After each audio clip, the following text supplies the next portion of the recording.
Adele pushed her hands into her coat, shielding them from the cold.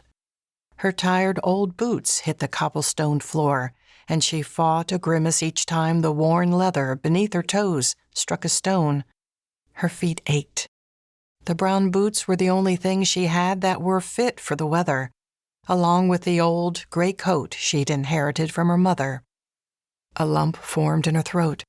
She stopped to rest her weary feet, taking in a breath. Exhaustion weighed down on her. Every day was the same. Long hours working in the clothes factory with little pay and a starving belly, then returning home in the cold. A donkey-drawn wagon stopped a few feet from her. 2 boys ran across the street. "Treats!" they yelled in unison.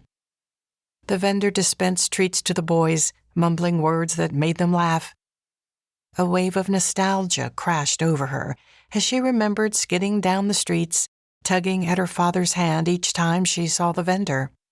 Sometimes he got her treats, other times he shook his head sadly. She understood the gesture. They had no money for treats.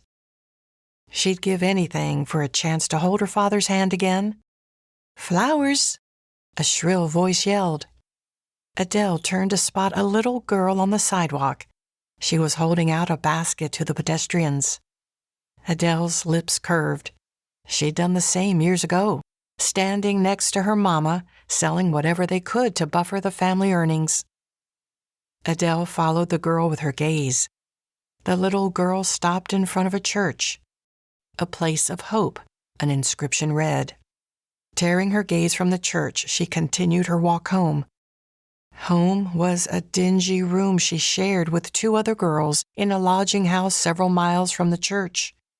She hadn't been to church in a while. A part of her longed for fellowship again, but she felt her parents' absence so strongly each time she attended services.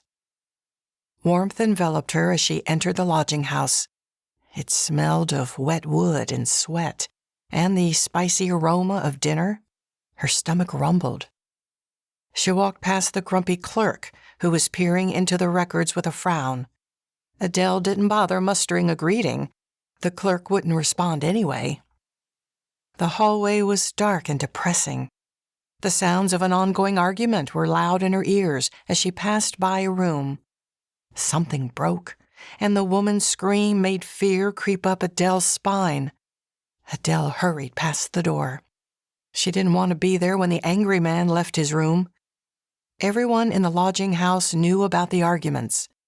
Adele pitied his wife. She was a quiet woman who would have been lovely if not for the haunting look in her gaze and the bags under her eyes. Adele couldn't fathom how such a woman had ended up with a man so brutal. The couple had been living at the lodging house for months. Hardly a day passed without them getting into an argument. It was frightening